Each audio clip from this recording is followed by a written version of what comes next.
Good afternoon everyone and happy Diwali to all of you. आज हमारा जो नेक्स्ट कंसंट्रेशन टर्म हम लोग पढ़ने वाले हैं, ठीक है।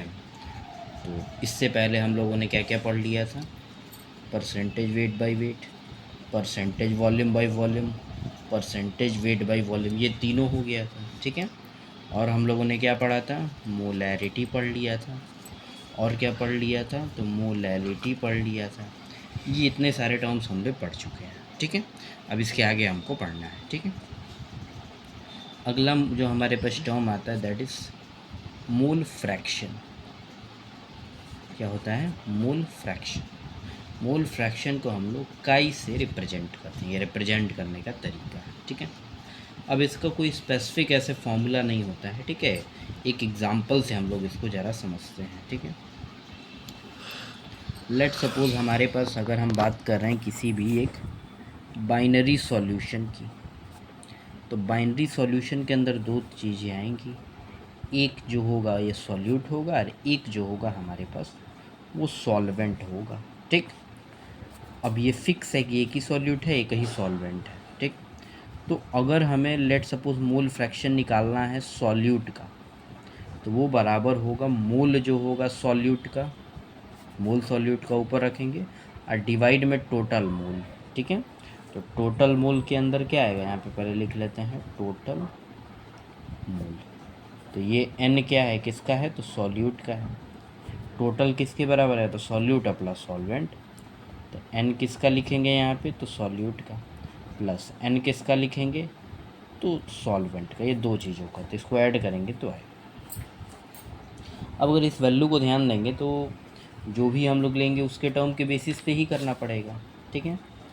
तो और अगर कोई पूछेगा कि सॉल्वेंट का क्या आएगा मोल फ्रैक्शन, तब यहाँ पे जो मोल है ऊपर हम किसका लेंगे? सॉल्वेंट का लेना चालू कर देंगे और डिवाइड में टोटल मोल, ठीक है। अब यहाँ पे टोटल मोल की जब हम बात कर रहे हैं तो n किसका है? तो सॉल्वेंट का है। और टोटल मोल में तो दो ही कंपोनेंट हैं, एक सॉल्यूट है और एक क्या है हमारे पास? सॉल्वेंट है। तो दोनों के मोल्स को जोड़ दीजिए, तो सॉल्यूट और प्लस में n किसका आएगा? तो सॉल्वेंट का आ जाएगा। तो इस तरीके से हमारे पास होगा। अब ध्यान देंगे सॉल्यूट का हम लोग क्या करें मतलब जिसका भी मोल फ्रैक्शन हमें निकालना है उसमें क्या करें? जिसका मोल फ्रैक्शन निकालना है उसका मोल ऊपर और डिवाइड में टोटल मोल, ठीक है। तो ओवरऑल की बात करेंगे कि जो मोल फ्रैक्शन सॉल्यूट का प्लस मोल फ्रैक्शन जो सॉल्वेंट का आएगा वो किसके बराबर आएगा? 1 के बराबर आएगा। ये मोल फ्रैक्शन की खास बात होती है, ठीक है। यानी जैसे मोल फ्रैक्शन किसी भी कंपोनेंट का निकालना है तो हम यहाँ पे क्या करेंगे? मोल ऑफ दैट कंपोनेंट और डिवाइड में क्या आ जाएगा? Total mole. ये ध्यान रखना, ठीक है। मोल फ्रैक्शन की वैल्यू कभी भी 0 से 1 के बीच में लाई करेगी, तो x की वैल्यू कहाँ से लाई करेगी?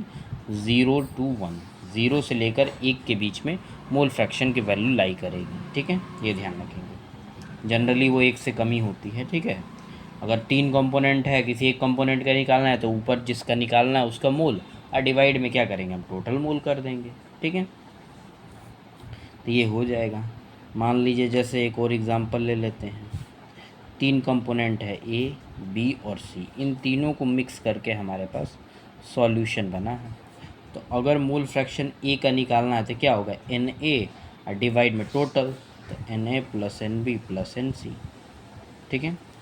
अगर कोई कहेगा बी का निकालिए तो यहाँ क्या आएगा? एन बी और डिवाइड में N A plus N B plus N C. अगर सी का निकालना है तो एन सी और डिवाइड में टोटल, वही मतलब N A plus N B plus N C, ठीक। तो 1 से 2, 0 से 1 के बीच में मोल फ्रैक्शन लाई करेगा, ठीक है। अब अगला टर्म हम लोग देख लेते हैं that is normality.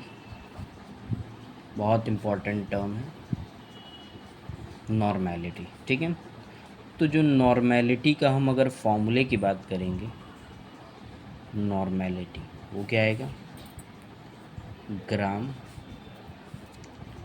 Equivalent of solute, solute के कितने ग्राम इक्विवेलेंट है, और डिवाइड में क्या रहेगा, वॉल्यूम ऑफ सॉल्यूशन, जो कि लीटर में लेंगे। ठीक है, तो यहाँ पे नॉर्मेलिटी में क्या करेंगे, ग्राम इक्विवेलेंट सॉल्यूट का और डिवाइड में volume of solution litre.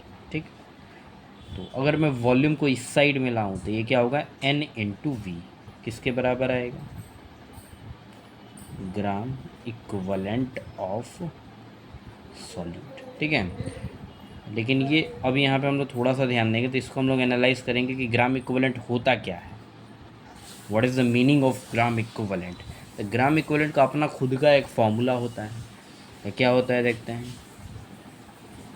Given weight, जो कि हम लोग जनरली W लेते हैं, और डिवाइड में इक्विवेलेंट वेट E। ठीक, ये हो जाता है, लेकिन फिर हमें इक्विवेलेंट वेट नहीं पता है। ठीक है, तो N इंटू वी जो बराबर आएगा गिवन वेट डिवाइड में, अब इक्विवेलेंट वेट का फिर फॉर्मूला होता है, इसका क्या फॉर्मूला होगा, तो मोलर मास डिवाइड में N factor, molar mass divide में N फैक्टर। ठीक है, अब ये फॉर्मूला हो गया। अब जो मोल होता है गिवन वेट डिवाइड में मोलर मास, तो इसको मोल लिख सकते हैं, यहाँ भी सेम वही है, इसको मोल लिखेंगे तो N into V equal to mole, N factor ऊपर आ जाएगा तो मल्टीप्लाई में N फैक्टर। ठीक, तो ये आ गया N इंटू वी बराबर मोल इंटू N फैक्टर। अब यहाँ पे देखेंगे जो मोलैरिटी था वो क्या था, मोल्स डिवाइड में वॉल्यूम, तो मोलैरिटी इंटू वॉल्यूम किसके बराबर था, तो मोल्स के बराबर था, यानी M इंटू वी बराबर मोल्स लिख सकते हैं। तब इसको यहाँ अप्लाई करते हैं। ठीक, तो N into V is equal to M into V into N factor, तो वॉल्यूम वाला टर्म कट जाएगा, तो N बराबर क्या आएगा, मोलैरिटी इंटू N फैक्टर, ये भी एक नया फॉर्मूला बन गया फिर से। ठीक, लेकिन एक टर्म अननोन है, दैट इज N फैक्टर, तो यहाँ पे लिखेंगे व्हाट इज N फैक्टर। ठीक, N फैक्टर क्या होता है, इसको कैसे कैलकुलेट करेंगे ये ज़रा देखते हैं। ठीक है, तो N फैक्टर कैलकुलेट करने का अपना एक क्या होता है, तरीका होता है, इसको ज़रा देखते हैं कैसे होगा। ठीक है, तो पहले लिखेंगे फॉर एसिड, एसिड के लिए N फैक्टर की वैल्यू कितनी होगी ये ज़रा देखते हैं। ठीक है, इसमें मेनली क्या होता है, number of replaceable H positive ion, कितने रिप्लेसेबल हाइड्रोजन आयन है उसी को क्या बोलते हैं, उसका N फैक्टर। जैसे HCl है तो इसके लिए N फैक्टर 1, H2SO4 तो N फैक्टर कितने आएंगे, दो हाइड्रोजन है ना, यहाँ पे एक है तो एक, H3PO4 तो इसका N फैक्टर कितना 3, लेकिन H3PO3 तो इसका N फैक्टर 2 आएगा। ठीक, हाइड्रोजन से नहीं मतलब है, यहाँ पे जब स्ट्रक्चर बनाएंगे यही केवल 2 हाइड्रोजन रिप्लेसेबल होंगे, ये नहीं होगा क्योंकि दिस इज़ नॉट एसिडिक। ठीक है, ध्यान रखेंगे। H3BO3 में क्या आएगा, N फैक्टर 1 आएगा। ठीक है, इसका अलग कहानी चलता है, बट ये तो जनरल दिया रहेगा तब हम N फैक्टर लेंगे, लेकिन रिएक्शन के अंदर फिर अलग होता है, वहाँ चेक करना पड़ेगा कितने हाइड्रोजन रिप्लेसेबल। जैसे कि example HCl plus NaOH arrow NaCl plus water, यहाँ पे एक हाइड्रोजन और एक OH मिल के पानी बना लिए हैं, तो इसका जो N फैक्टर आएगा क्या आएगा, 1 आएगा, हाइड्रोजन मतलब एसिडिक के रिगार्डिंग। ठीक है, लेकिन अगर H2SO4 ले रहे हैं और प्लस NaOH ले रहे हैं तो क्या होगा, NaHSO4 और प्लस में वाटर बनेगा। अब यहाँ पे ध्यान देगा तो N फैक्टर 2 नहीं होगा, क्योंकि एक जो है H पॉजिटिव ही क्या है, रिप्लेसेबल है। ठीक, तो एक से ज़्यादा रिप्लेसेबल है ही नहीं यहाँ पे, तो एन फैक्टर क्या रहेगा, 1 रहेगा। लेकिन अगर इस तरीके से एग्जांपल है H2SO4 प्लस 2NaOH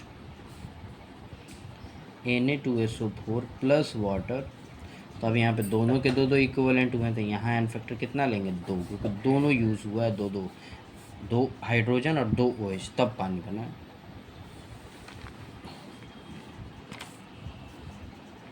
इसका एन फैक्टर कितना रहेगा, 2। दूसरा फॉर बेसिस के लिए क्या रहेगा, number of replaceable OH negative ion.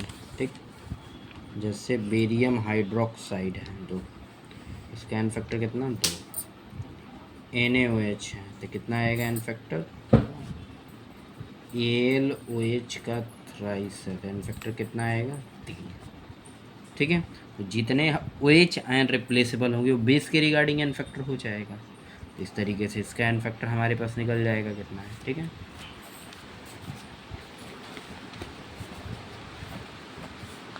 ठीक है। अब अगला आ जाते हैं for cations. Third point, cation का मतलब क्या होता है, जो इलेक्ट्रॉन लूज करके अपने ऊपर पॉजिटिव चार्ज लाते हैं उनको कैटायंस हम लोग बोलते हैं। जैसे एल्युमिनियम +3, इस पर कितना चार्ज है, 3, तो एन फैक्टर कितना आएगा, 3। क्रोमियम +2, तो एन फैक्टर कितना आएगा, 2। सोडियम +1, तो एन फैक्टर कितना आएगा, 1। तो इस तरीके से जो चार्ज रहेगा उसी को हम लोग क्या कर रहे हैं, ऑब्जर्व कर रहे हैं, तो वही क्या रहेगा, एन फैक्टर रहेगा। चौथा हम लोग लिखेंगे फॉर एनायंस। अब एनायंस क्या होता है, जिनके ऊपर नेगेटिव चार्ज रहता है, तो CO3-2 कार्बोनेट आयन है, तो 2 नेगेटिव है, तो एन फैक्टर कितना आएगा, 2।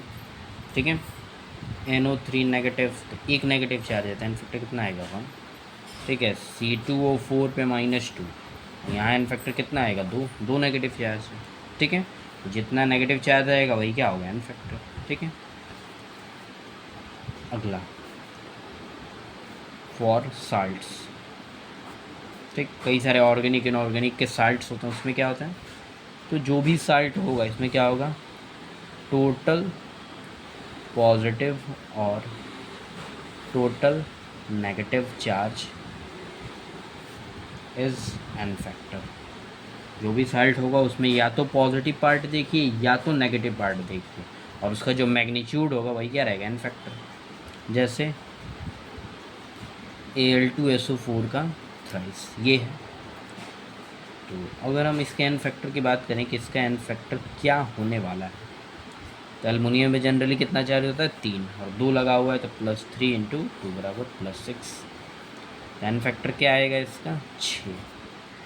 अगर कोई एनायन देखने की कोशिश कर रहा है तो देख लीजिए 3 सल्फेट आयन है, तो 3 है और 2 नेगेटिव है, क्या आएगा, 6 फिर से एन फैक्टर आ गया। तो या तो कैटायन देख लो भैया या तो एनायन देख लो, तो वही क्या आएगा, साल्ट के लिए एन फैक्टर रहेगा। ठीक है, इसको थोड़ा सा ध्यान रखना है, अब जो भी रिस्पेक्टिव एन फैक्टर पूछेगा उसके अकॉर्डिंग हम लोग रख लेंगे। मान लीजिए NaCl के लिए है तो एन फैक्टर 1 आएगा, क्योंकि पॉजिटिव भी एक है नेगेटिव भी क्या है, 1 ही है, वो तो पॉजिटिव और नेगेटिव क्या होता है, बराबर ही होता है किसी भी साल्ट के ऊपर। ठीक है, तो इस तरीके से एन फैक्टर हम लोग राइट नाउ कैलकुलेट करेंगे। ठीक है, ये हो गया। ठीक है, अब अगला कॉन्सेंट्रेशन टर्म जो आता है ppm, यानी इसको हम लोग क्या बोलते हैं, पार्ट्स पर मिलियन। ठीक है, तो जो ppm का फॉर्मूला क्या होता है, वेट ऑफ सॉल्यूट,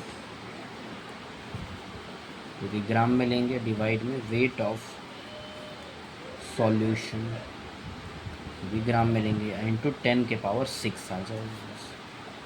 तो ये क्या हो जाएगा, ppm। बहुत ही माइनर चीज़ों का कॉन्सेंट्रेशन पता करने के लिए इसका इस्तेमाल किया जाता है। ठीक है, तो ये आ जाएगा ppm।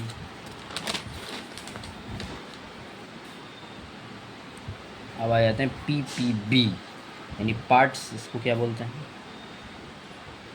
पार्ट्स पर बिलियन। सेम ppm की तरह ही रहेगा, वेट ऑफ सॉल्यूट जो कि लेंगे ग्राम में, और डिवाइड में वेट ऑफ सॉल्यूशन ग्राम में, आई इंटू 10⁻9 आ जाएगा बिलियन के लिए, ठीक। ये ppb हो जाएगा, ठीक है। और आप लोगों को नॉर्मेलिटी बता दिया गया है, मोल फ्रैक्शन बता दिया गया है, मोलैलिटी भी बता दिया गया है, ठीक है। ग्राम इक्विवेलेंट हो गया, ठीक है। एक और आ जाता है, दैट इज़ फॉर्मेलिटी, एफ से रिप्रेजेंट करते हैं। मेनली अप्लाइड होता है किसके लिए? मेनली फॉर आयनिक कंपाउंड्स, जो भी आयनिक कंपाउंड्स होंगे उनके लिए अप्लाई होगा, ठीक है। सेम फार्मूला रहेगा जो हमने टर्म पढ़ा था, मोलैरिटी, सेम फार्मूला, कोई डिफरेंस नहीं, ठीक है। मेनली लेकिन ये किसके लिए अप्लाई है? आयनिक कंपाउंड के लिए, मोलैरिटी वाला आयनिक के लिए नहीं है, ठीक है। तो जैसे आयनिक कंपाउंड में क्या है, जैसे NaCl, KCl, K2SO4, ये सब आयनिक कंपाउंड्स हैं, ठीक है। फॉर्मूला क्या रहेगा? मोल ऑफ सॉल्यूट और डिवाइड में वॉल्यूम ऑफ सॉल्यूशन, जो कि लीटर में लेंगे, ठीक। तो यूनिट क्या आ जाएगा? मोल पर लीटर। ये फॉर्मेलिटी हो जाएगा, ठीक है। और इसके अलावा और कोई कॉन्सेंट्रेशन टर्म नहीं बचा है, ठीक है। इतना मोर देन सफिशिएंट है, इसके अलावा और कोई कॉन्सेंट्रेशन टर्म नहीं पूछेगा, इतना JEE नीट के लिए काफ़ी है, ठीक है। थैंक यू सो मच आज के लिए, थैंक यू।